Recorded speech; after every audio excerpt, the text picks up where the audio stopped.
अज्ञेय जी पर बनने वाले सभी प्रश्नों का संग्रह परीक्षाओं की दृष्टि से आपके लिए बहुत उपयोगी है। अज्ञेय जी का जन्म 7 मार्च 1911 को उत्तर प्रदेश के कुशीनगर जिले में हुआ।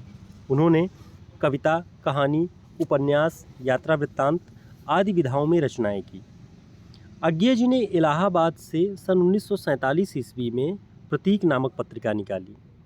अज्ञेय जी ने दिल्ली में वत्सल फाउंडेशन की स्थापना 1980 में की।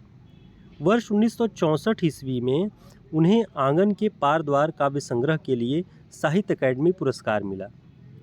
वर्ष 1978 में उन्हें कितनी नावों में कितनी बार काव्य संग्रह के लिए, ध्यान रखिएगा काव्य संग्रह है, उसके लिए उन्हें ज्ञानपीठ पुरस्कार मिला। इन्हें कठिन गद्य का प्रेत कहा जाता है। कठिन काव्य का प्रेत केशवदास को कहा जाता है और कठिन गद्य का प्रेत अज्ञेय जी को कहा जाता है। ये ध्यान रखिए आप। इनका एक उपनाम जो साहित्यिक उपनाम था वो कुट्टी चाटन भी था। हिंदी कविता की धारा में प्रयोगवाद जो 1943 ईस्वी से चली, उसका प्रवर्तन करने का श्रेय अज्ञेय जी को है। उन्होंने प्रयोगवाद के विषय में लिखा है कि प्रयोग अपने आप में इष्ट नहीं है वरन साधन है। प्रयोगवाद के अंतर्गत अज्ञेय जी ने तार सप्तकों का संपादन किया। 4 तार सप्तक हैं, उन्हें आपको ध्यान में रखना है।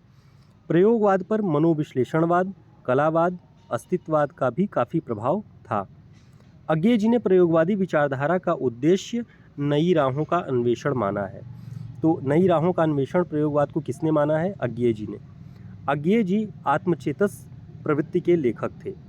अज्ञेय जी ने जीवनी विधा में रचनाएं नहीं लिखी। आप ऊपर देखेंगे तो इन्होंने उपन्यास, यात्रा वृत्तांत, कहानी, कविता सब लिखा, लेकिन जीवनी विधा इन्होंने नहीं लिखी है। उपन्यास रचना के क्षेत्र में अज्ञेय जी ने मनोविश्लेषणवाद का प्रयोग किया है। शेखर एक जीवनी उपन्यास में अज्ञेय जी ने शेखर के बाल, वयःसंधि और किशोर मन का मनोवैज्ञानिक अंकन किया है। अज्ञेय जी ने अपनी कविता असाध्य वीणा में जापानी लोक कथा का प्रयोग किया है। प्रियंवद केशकम्बली इस कविता का मुख्य पात्र है।